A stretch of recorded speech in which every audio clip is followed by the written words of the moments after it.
Bonjour à tous, donc dans ce podcast, je vais vous parler de santé et de qui est-ce que vous écoutez en termes de santé.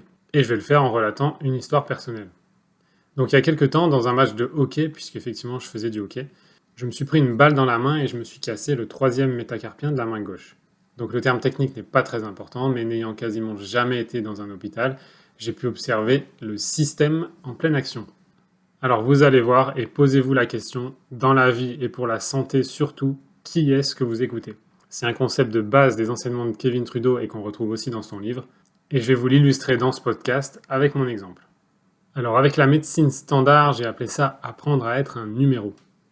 Donc j'arrive avec ma main plutôt douloureuse et je me présente au service de radio pour valider le verdict. Je pensais bien que c'était cassé, mais il fallait vérifier et je pense pas qu'il fallait être un expert pour savoir que j'avais une fracture. Alors je commence par la radio. Du coup, j'ai la version longue de cette histoire, mais je pense que la version courte suffira pour illustrer le concept. Donc je me présente au guichet, je prends un numéro et je donne ma carte vitale. La personne me demande d'abord si j'ai une mutuelle. Réponse, non. Et là, elle me dit, mais vous êtes inconscient? Ce à quoi je lui réponds, non, je suis intelligent. Ce à quoi elle me répond, mais du coup, vous allez devoir payer une partie de la radio. Et moi, je lui réponds, bah oui, et alors, je vais payer. Et 3,50 € plus tard, c'est fait. Alors non, je suis pas inconscient. Et ça commence par là, le système veut nous faire croire qu'on est inconscient, mais j'ai juste fait quelques calculs simples. Payer 3,50 € est bien plus rentable que 50 € par mois. Bref, ça c'était un premier ressenti du genre de pression que peut mettre ce système de santé. Ensuite, un médecin vient me chercher pour ma radio. Elle m'installe sans me poser une seule question, la radio se fait, et là elle me dit d'aller attendre sur une chaise. Elle revient finalement 5 minutes plus tard et me dit « c'est cassé ». Donc conclusion pour le moins rassurante, bien que prévisible, et puis elle continue. Vous allez faire un plâtre temporaire ici, en me montrant un bureau, et vous allez prendre rendez-vous avec la chirurgienne là-bas, en me montrant un autre couloir. Alors on y va, donc la pose du plâtre temporaire. Et à partir de là, je me suis senti comme un numéro, ballotté d'un service à l'autre en laissant une empreinte de carte bancaire à chaque fois. La pose du plâtre temporaire a été tellement rude qu'on peut se demander si le médecin se souvient qu'il plâtre en raison d'une fracture. Et de nouveau, la carte bancaire.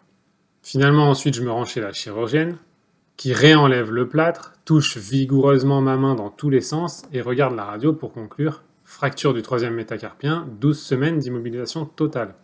Alors je la regarde et je réponds « ah bon ?» et c'est tout. Soit, carte bancaire en passant. Et puis finalement, quelques jours plus tard, me voilà de retour pour voir la kiné, qui me fait une belle attelle en plastique, certes bien moins lourde que le plâtre, mais tout aussi inconfortable.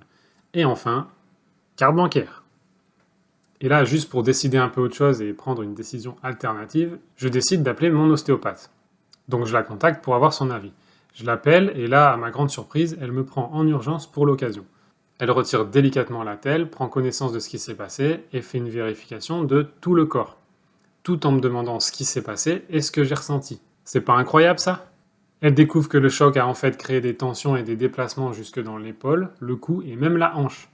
Donc elle me fait m'allonger, elle détend tout ça et elle remet tout le corps en place avec une délicatesse qui lui est propre en plus. Et puis elle me dit « c'est rien du tout, mets la telle quand tu sors, parce que ça peut te protéger des coups involontaires, mais sinon mets-la le moins possible et n'hésite pas à bouger doucement, parce que les tissus et les os préfèrent la souplesse que la rigidité de la telle. » Là où la chirurgienne m'avait dit de garder ça pendant 12 semaines.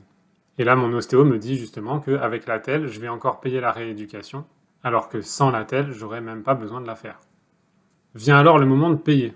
Elle refuse et me dit que dans ces cas-là, c'est pour elle, c'est une urgence et ça n'arrive pas souvent. Alors en définitive, qui est-ce que j'écoute?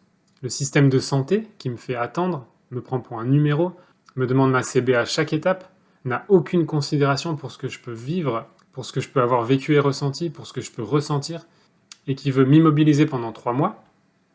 Ou est-ce que j'écoute mon ostéo, qui bouge son planning pour me recevoir en urgence, me réconforte et m'explique, rééquilibre la totalité de mon corps, écoute ce que j'ai pu ressentir, me laisse davantage de liberté de mouvement et refuse de me faire payer? Pour moi, le choix est vite fait. Et vous, qui est-ce que vous auriez écouté?